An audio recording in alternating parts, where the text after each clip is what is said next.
You're tuned in to Soul to Soul. Thank you for watching. We're your hosts, James and Cathy LeValley, and today's topic is awakening to a cosmic consciousness. There seems to be a change of consciousness happening across the globe. The economic changes that have occurred over the last few years have encouraged people to shift their perceptions about how they see their own life. Many are finding that something that was once important to them is no longer a priority and are seeking self-fulfillment instead of material gains. As these changes continue to occur, many people are awakening to a sense of cosmic consciousness and evolving to discover an even greater potential for the consumer-driven human race. It's been described as a global crisis of spirit in search of meaning. Once the personal awakening is achieved, many people are realizing how each person plays a vital role in creating a collective awakening, one that goes beyond the worship of a God to creating and manifesting with the God source. One influence for this awakening and the new potential for the human race is described in the timeless writing of Richard M. Bucke. In 1901, he wrote a book titled Cosmic Consciousness, a study in the evolution of the human mind. And today we're going to discuss his book and compare his personal cosmic awakening experience to what many people today are experiencing as the shift of consciousness takes place. But first, we're going to give you a little background about Richard Bucke. He was born in 1837, and as an infant, his family moved him to London, Ontario, where they settled. At the age of 21, he enrolled in McGill University Medical School and specialized in psychiatry. In 1877, Mr. Bucke was appointed to the head of the provincial asylum for the insane in London, Ontario. And when he was 36 years old, Richard Bucke went through an enlightening experience that changed his understanding of how he saw himself and the world. He spent many years after that initial awakening studying consciousness and developing a theory that his enlightenment experience was not just a personal phenomenon, but similar conscious awakenings were also experienced by many people throughout history. And his theory starts by explaining how the human mind has evolved through 3 stages of consciousness. The 3 stages of consciousness: simple consciousness, self-awareness, and, of course, cosmic consciousness. And we're going to start by talking a little bit about what simple consciousness means. And it's awareness of the basic level of existence. Someone is aware that they exist within an immediate environment, but they may not have an awareness that they exist within a universe.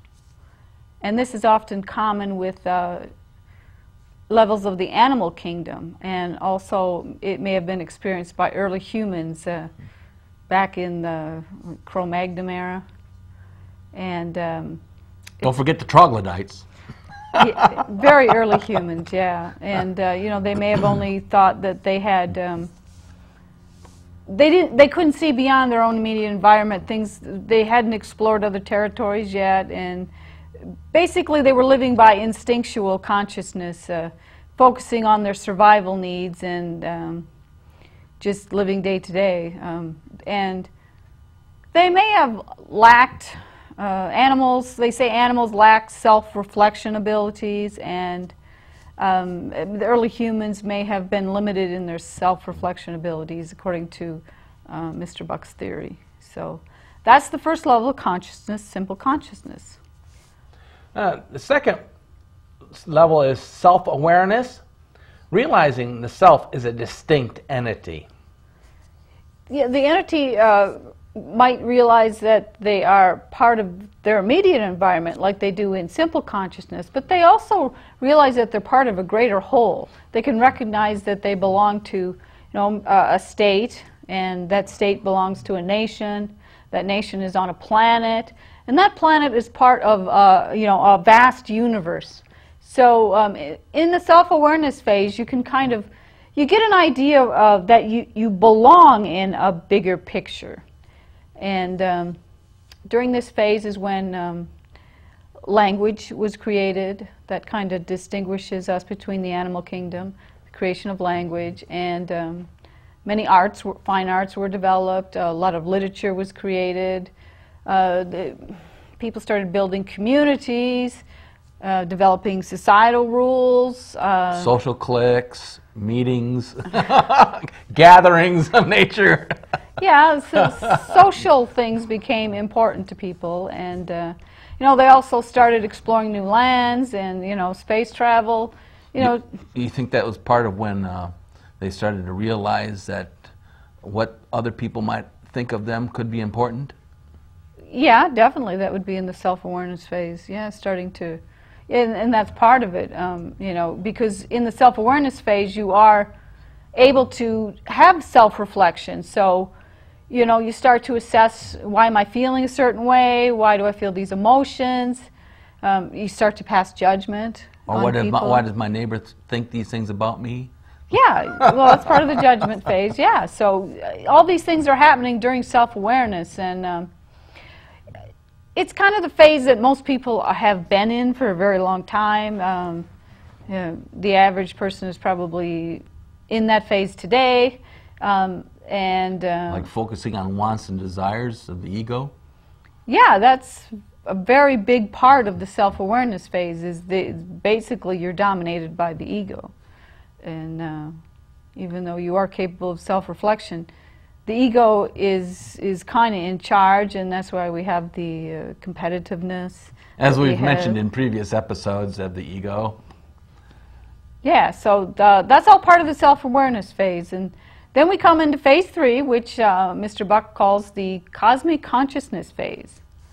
And that's where you go beyond self-awareness, and you start to have concern and compassion for other people, other things in your environment. Not that you don't have it during the self-awareness phase, because many people do. But it's more focused on self at that time. Right. You might be giving to receive back, or usually there's some personal motive in care and concern for others or a cause. So the cosmic consciousness phase, it's just something that you feel comes naturally to you, and you start to recognize that each person is a divine soul, and that we're here to exist for a purpose.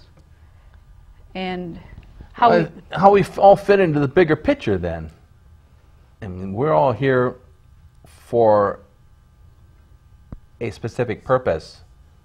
Some of us are yet to figure out that purpose, but as you reach that cosmic consciousness level and be open regarding the openness of your mind to listen and receive that information, you'll find out what your part is.